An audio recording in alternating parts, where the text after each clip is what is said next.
So as this super mutant rises, Europe is in grips of the fourth wave. Infections are higher than ever before. Several countries are imposing a lockdown. Europe now accounts for 3 in every 5 cases across the globe. The World Health Organization fears there could be as many as 500,000 more deaths by February 2022. Sneha Mordani gets us more.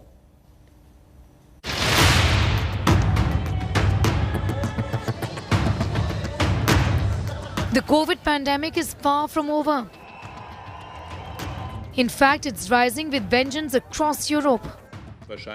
Probably by the end of this winter, pretty much everyone in Germany, it has sometimes been said, somewhat cynically, will have been vaccinated, recovered or died. But it's true. With the highly contagious Delta variant, this is very, very likely. COVID restrictions are returning. In Germany, it's nearly 9 million people who are not allowed to leave home except to go to work or shop for essentials. Austria has announced a complete lockdown from the 22nd of November. It is the first European country to declare compulsory vaccinations from February 2022.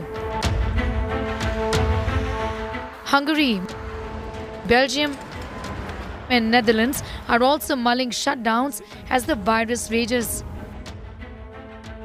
On the 8th of November last year, Europe reported the peak of the year with 2.87 lakh new cases, which went down to around 40,000 on June 19, 2021. On the 21st of November 2021, new cases jumped again to 3.3 lakh, almost 61% of the world's new cases. Germany surpassed the United Kingdom in terms of daily deaths, and the gap is only widening. Germany now reports over 200 daily deaths. The crisis in Russia is deadlier, with the country reporting more than 1,200 deaths every single day, in spite of a decline in new cases. Germany had only 8,000 new cases on the 1st of October, but on the 21st of November, the number jumped 6 times to 49,206. It was almost the same story in the UK, in Russia, Netherlands, Australia and Italy. So what's really causing the surge? Is it waning immunity or vaccine resistance? It is winter time when people gather indoors for festivities. The surge is expected to get worse. When a large number of individuals have infection in the community, there will be a proportional rise in the number of hospital admissions. Therefore, the hospital systems are being strained and lockdown has already been instituted in certain regions. The World Health Organization is worried. It fears there could be as many as 500,000 more deaths by February. Deaths are being seen even in highly vaccinated countries. COVID-19 is surging in countries with lower vaccination rates in Eastern Europe, but also in countries with some of the world's highest vaccination rates in Western Europe. It's another reminder, as we have said again and again, that vaccines do not replace the need for other precautions. Vaccines reduce the risk of hospitalization, severe disease and death, but they do not fully prevent transmission. India too is concerned, given the opening up of international travel and a sudden rush to make full use of it. This is definitely a time where the guard cannot be lowered. This is definitely also the time when the panic should not set in, the fear should not be set in. We should move in this phase with responsibility. Responsibility in terms of the COVID appropriate behavior, which is still relevant. Responsibility to ensure that the adults are vaccinated, and responsibility on the part of the government to ensure that the surveillance, genomic surveillance and the preparedness is not diluted at all. India is taking solace from the fact that 99% of COVID cases are courtesy the Delta variant that ravaged India in the summer of 2021. The same variant was first detected in India. That there is immunity to this variant, given the widespread exposure, and no other variant or lineage has so far been more dominant, is what is making India more hopeful. In New Delhi with Milan Sharma, Sneha Mordani for India Today. So given this surge, the question is, what should India's approach be? What are steps that the government should take? And more important, what are steps that you and I need to take to ensure we are out of harm's way? Joining me on the show, Dr. Swaminathan, Director Infectious Diseases at the Gleneagles Global Health City. Dr. Chandrakant Laharia is a public health expert and an epidemiologist. He is also the co-author Till We Win, India's Fight Against COVID-19 Pandemic, and Dr. Rajesh Parekh, Director Medical Research at the Jaslok Hospital and Research Center. Dr. Swaminathan, if I may, are we overreacting, or is it time to raise an alarm given what's happening in Europe and the variant, the mutant that is being reported from South Africa and now Hong Kong, sir? We need equipoise. Last year, we identified the Delta strain in September, October, and we did nothing. We just sat on our hands and we paid a heavy price for that. 6 months ago, everybody made a big deal of Delta Plus. I was wondering why there was such a brouhaha about it. And we now know it's a damn squirrel. See, every time we cry wolf, we unnecessarily scare the public and cause a lot of alarm.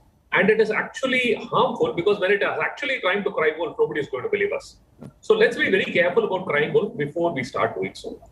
I'm not saying we wait till the last minute, but let's be sure we're doing it for the right reasons, number one. Number two, let's not confuse the issues here. What's happening in Western Europe, North America, and things like that are not related to what's happening in South Africa. They're different issues. And when you start combining those, then you start coming to wrong conclusions. Obviously, what's happening in South Africa is concerning.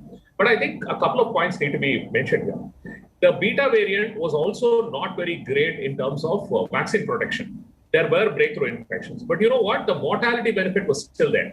So just because the vaccine efficacy goes down doesn't mean people are going to roll over and play dead. So let's be very careful about it. Even today, the best thing we can do is get the vaccine to as many people as possible. And I think it's about time the government started looking at punitive measures. US has done that. They said federal employees should be vaccinated, otherwise you're out of a job. Why doesn't the government say, okay, you want PDS rice? Where's your vaccine certificate? You want LPG subsidy? Where's your vaccine certificate? You want to travel? Where's your vaccine certificate? It's being given free. That's the way forward. We have lots of vaccine. We have lots of surplus, isn't it? So let's start shoving it down everybody's throat if that's the only way to keep them safe. Sometimes we have to do things to keep people safe from their own stupidity, and this is one such situation. Fair enough. So you're saying vaccination is the best approach forward. Nobody's creating panic, doctor, but information is being spread, and that is why we have good doctors like you to ensure that there is no panic, but information and the correct information goes out to people. But Dr. Laharia, given that doctors in Hong Kong are reporting insanely high viral loads in a patient, these are reports that are coming from Hong Kong. What does this mean in layman's language? What is happening in the pandemic that each of the information is being interpreted in isolation, while what we need to understand that we need to look at the information, set of information comprehensively in the context. So of course, the entire idea of setting genomic sequencing was across the world was to identify emerging variants. So emergence of a new variant should not surprise anyone. And what we know, what is emerging from South Africa is that a few hundred cases and the rapid rate of increase, and this has replaced the Delta variant in South Africa. But we also need to remember the context that when other variants which were growing at the slower speed, there was a high rate of transmission.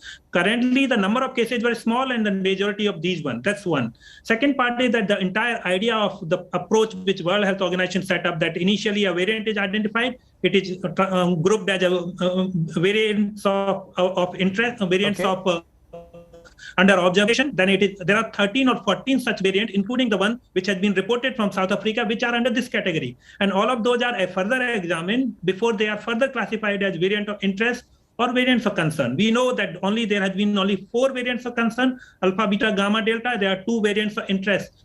So we need not to panic. But of course, one individual patient reporting from Hong Kong, or even a 10 or 20 patients reporting a specific feature is, of course, should be further examined, but is not a reason to be immediately concerned. No, but so it is a reason that's actually to be vigilant. that both of you are saying there is no reason to panic, at least at this stage. Dr. Parekh, new variants could mean that the existing vaccine, again, these are reports that are coming that say that the vaccine could be 40% less effective. Sir, is this conjecture, or should we now take precautions even more seriously and not throw caution to the wind like we did earlier?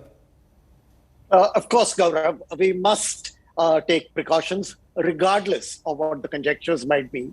But, I could not help observing that you use the words insanely high 3 times. Sir, not my words of the doctor in Hong Kong. I directly quoted the doctor. Twice. On 2 occasions, you quoted the doctor. The first time, you said it yourself. But I'll tell you what, you're in illustrious company. While it might seem a little unusual, given your vocabulary as well as that of your channel, which is not sensational, you are in excellent company. Professor Tom Peacock, the virologist at the Imperial College, who first spoke of this new variant, used the word awful. Another British scientist has used the word horrific. Now, these are not words which come easy to scientists, and I believe there is some rationale behind all this. Let me just share a visual with you, which might, condense what otherwise might be 1,000 words. I'm not sure if this is clear, but, I've been incidentally tracking this virus, this variant, for the last 3 days very actively. And here's a graph to illustrate why your vocabulary might be justified, even if you cited somebody else. This is the rise in infection with the new variant. You have the Delta and you have the Beta. So what we are witnessing is that more than 90% of new cases which are emerging from South Africa are showing the sequence of this new variant. That's one reason for concern. There is another more compelling reason, and that is this is the most mutated variant in the history of SARS-CoV. It has more than 50 mutations. Of these, 32 are on the dreaded S protein, and of these 32, 10 are on the receptor binding site. Just to give some context, we've all talked extensively of the Delta variant. The Delta variant had just 13 mutations on the spike protein, and of these were only 2 were on the receptor binding site. So there is, at a molecular and a genetic level, a huge difference between this and the Delta variant. Okay. The third thing, which has not been spoken about, but I couldn't help noticing it, is that at least in one patient, the infection seems to have spread airborne. These are 2 patients who are not in contact in adjacent rooms, and the second patient acquired it from the first case, but something again of concern. And historically, if we look at it, the Beta variant, which is being talked about, eludes the immune system, but it's not that infective. The Delta variant responds to the immune system, but is highly infective. Now, there is some conjecture, again, that the new variant might combine features of these 2, in which case, there might be reason to panic. Although, of course, it's premature to elicit that response at this time. In terms of vaccination, and if you look at the Delta variant, yes, go on. No, please complete your point, sir. My question was to Dr. Swaminathan, but please go on, complete your point, sir. Yes, the point I wish to complete, just to kind of see this in perspective, is when you look at the Delta variant, 30% of people respond to the first shot. Its efficacy is 30% with the first shot. It shoots up to 79% with the second dose. And with the booster, it's 95%. So there is a compelling case for us to step up vaccination. But again, we must never forget that what's almost 100% effective is CAB, COVID appropriate behavior. We've talked of it endlessly to the point that we are now being desensitized to it. But wearing a mask, retaining social distance, washing hands, these still are the most effective measures to deal with any variant whatsoever. Oh, and absolutely. And one reason to talk about this today is so that people continue to follow that COVID appropriate behavior. Dr. Swaminathan, so 1, we're talking about the variant from South Africa. 2, we're talking about what's happening in Europe, the 4th wave. How do you read what's happening in Europe? I think in the previous discussion, Dr. Kang made a very interesting point. And that's where we are a little different. We have what is called hybrid immunity. If you look at the seroprevalence data, which came by from middle of this year, the overwhelming majority of the country had experienced the Delta virus in some form or the other. And combine it with the vaccination, we get a far larger kick in terms of protection as compared to the vaccine alone. Western Europe primarily got the vaccine, and the Delta agent really didn't bother about previous variants, and therefore it still remains a major threat. They do not have the benefit of the hybrid immunity. So while we paid a heavy price in March, April, and May, yes, the fringe benefit has been that we all get a lot more of the hybrid immunity. And that's probably one of the reasons why, in spite of the government projecting that in October we'll have a wave, in November we'll have a wave, in September we'll have a wave, we've never had anything so far. That is not to say that it will not happen. Yes, waning immunity will be a concern. But I suspect that with the hybrid immunity, it's probably been kicked down the road far longer than anybody had previously suspected. Okay. Now, will the new one cost a wave? That is extremely possible. But again, question is, what do you mean by wave? Is it a question of number of infections? Is it a question of number of hospitalizations? Or is it number of deaths? The point is that infections are inevitable because we know even with vaccine, we cannot drive out the infection. Yes. So infections will continue to happen. The idea is to protect people from bad outcomes. And I think that's where the vaccine still plays a major part. So vaccination is key, and especially those, because Dr. Parekh, the second dose, that is where a lot of people are not coming forward to it, prompting the government to go for this Har Ghar Dastak, and now thinking about that Roko and Toko system. If you haven't got the second dose, stop you and give you that second dose, and as Dr. Swaminathan was saying, that let it be a punitive thing, unless you're vaccinated twice, you are in trouble. But are we now saying what we saw earlier this year, God forbid, we won't see that again if we are vaccinated? We can't say that with any degree of confidence, Gaurav.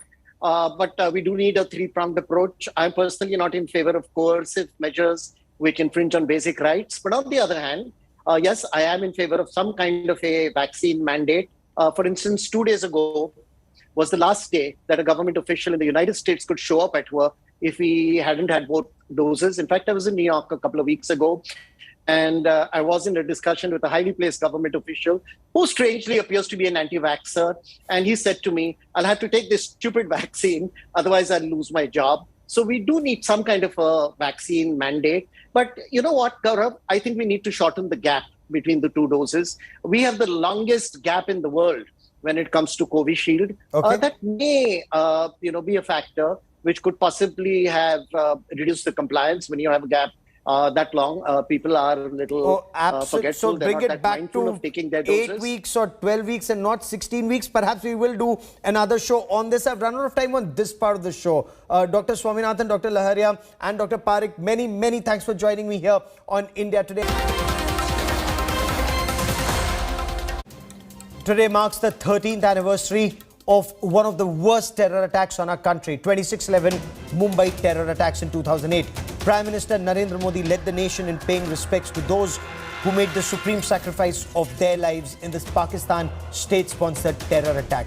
It was this day in 2008 when 10 Pakistani Lashkar-e-Taiba terrorists with assault rifles and grenades, they attacked India's financial capital. India will never forgive, never forget.